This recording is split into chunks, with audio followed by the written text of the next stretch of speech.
نحمده ونصلي على رسوله الكريم أما بعد فأعوذ بالله من الشيطان الرجيم بسم الله الرحمن الرحيم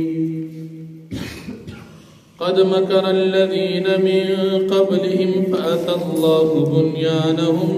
من القواعد فخر عليهم السقف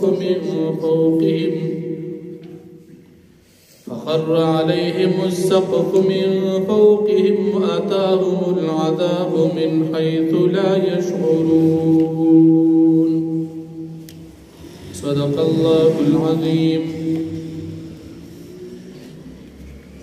سورة النحل سور لسم پاراش پگشتم نمبر آیت دی. فمحکی آیاتونو کی د تکبر والا خلق انجام او نتیجہ بیان شو. اس پدیرو کو کہ ہم د تکبر والا خلق نتیجہ او انجام ذکر کی. اللہ رب العالمین فرمائی نبی کریم صلی اللہ علیہ وسلم تتسلی ورکی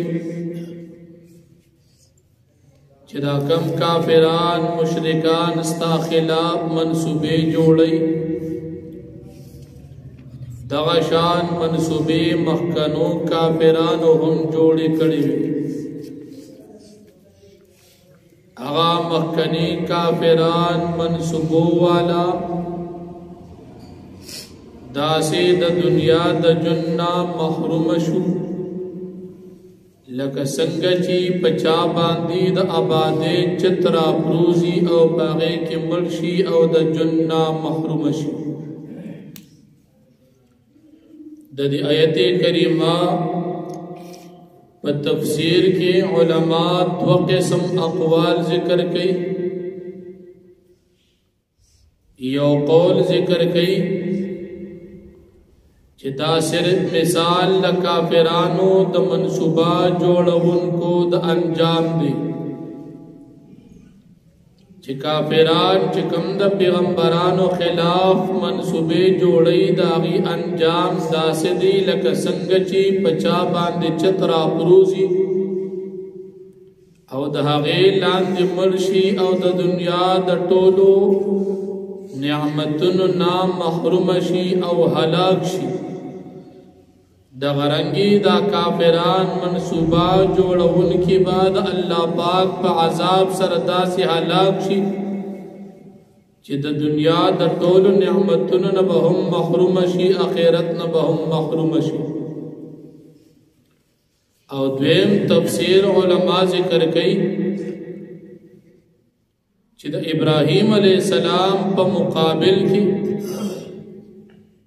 کل نمرود مناظرہ اکڑا او مناظرہ کی دین ناکام شو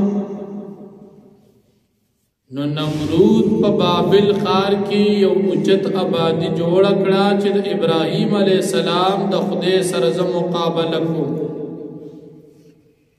دا حق آبادی اچت والی پنزل زر پٹا یا شپگ مل اچتو دومر اچت آبادی جوڑ کڑا. ابراہیم علیہ السلام توئی زستا دا خدے سر جگڑ کو کلچ آبادی اختتام تا ارسیدہ اللہ رب العالمین تیز ہوارا اولے گلا او بھاگ تیز ہوا سرا دا ٹول بلڈنگ او آبادی را پریوتا او ډیر کافران پاغي کی هلاک شو. نو یو قول د علماء دادی چې پدیزه کی د نمرود واقعا ذکر دا چې نمرود دون اوچت آبادی جوړ کړه او د خیال دو چې زبد ابراهیم علیہ السلام د خدای سره مقابله وکم الله پاک هلاک او د ټول منصوبه ناکام. او دویم قول دادی چې نا دا بطور مثال ذکر کیږي د آبادی تذکرہ نه دا بلکې دا کافر بدا سے هلاک شي لکه څنګه چې د دنیا آبادی په چاره پریوزي او د هغې لاندې مړ شي. یا مثال دی او یا حقیقت. دواړه اقوال د علماو په دې باب کې د تفسیر ذکر دي. بیا د دې کافرانو د قیامت د ورځې الله پاک رسوایی به ذکر کړي. الله پاک فرمایي چې په دنیا کې دا کافران به رسوا شي. دی به الله پاک داسې حالات کې چې دی به بیم نشي او هلاک نشي. او بیا چې کله د قیامت ورځ شي الله پاک به دې ته ووایي تاسو چې ما سره کم کسان مقابل او ما سره شریکان جوړ کړو ستاسو خدایان کم دي. کافران به وایي چې بس موږ خاصم شرمنده شو. په دې ځای کې به دې چې کم کافران هغې به انکار وکړي چې نه موږ خو کفر نه دی کړی. مخکې دا تفسیر د آیت بار بار ذکر شوی دی. کله چې د قیامت په ورځ الله پاک دې کافرانو ته ووایي زما سره تاسو خدایان جوړ کړي وو خدایان مو څه شو؟ دی به وایي والله ربنا ما كنا مشرکین قسم په الله که موږ شرک کړي موږ کله شرک کړي. نو د دنیا د هغه کفر نه به دوی انکار وکړي. الله پاک به ټولې دنیا ته رسوا کړي چې دا هغه ظالمان دي چې دوی زما په مقابل کې نور خدایان ځان له نیولي. په دې وخت کې الله جل شانه دا فرشتي کله چې دا کافران مړ کوي په حالت د کفر کې نو د مرګ په وخت کې به دا کافران وی موږ صلح کوو موږ به ګناه د سره نه کوو کفر سکه چې د سره په ګناه نه کوو موږ لږ سات مهلت راکړي چې موږ دې هر سره توبه وباسو او موږ خو د سره ګناه که مخکې اول خو به انکار کوي او که کړي موږ ته بیا به نه کوو خو دې ته خو بیا مهلت نه میلاوي دا کافران به انکار کوي چې د سره موږ ګناه نه ده کړې فرشتي وی ولې نه الله ته معلوم ده چې تاسو کفر کړی کافران خو به انکار کوي اوس دا نن په تمام دنیا کې دا کافران چې څومره کفر کوي په مرګ کې به انکار کوي قیامت کې به انکار کوي چې نه نه موږ کفر کله کړو قیامت کې به انکار کوي او د مرګ په وخت کې چې کله فرشتي تینا روح وباسي دی وخت کې به انکار کوي چې نه نه موږ کله کفر کړی فرشتي به تی بلا ولنا ان الله علیم بما کنتم تعملون الله خفوی تاسو کفر کړی دی او بیا به دې ته ویل شي چې تاسو ځئ جهنم ته داخل شئ دا کافرانو روحونه به جهنم ته لاړ شي چې هغه سجین ومځمکې لاندې ځای دی او د هغې جهنم سزا به د قبر ته را منتقل شي موږ تاسو بار بار دا وایو دا زموږ عقیده ده چې دا قبر یا جنت دی او یا جهنم نو دی به د مرګ نه بعد د جهنم هغه عذابونه کې مستغرق شي او د قبر عذابونه کې به دی مصروفه شي چې دا د جهنم د کندو نه یوه کند موږ تاسو ویلي قبر د جنت د باغچو نه یوه باغچه ده او یا د جهنم د کندو نه یوه کنده ده نو چې دی څنګه مړه شي الله پاک فرمایي فدخلوا ابواب جهنم خالدین فیها داخل شي دروازو د جهنم ته دی به همیشه پدې کې نو د مرګ نه بعد چې کوم متصل جهنم دی هغه په قبر کې ځکه چې کوم غټ جهنم او د ټول دنیا د مخلوقات انسانانو جناتو هغه به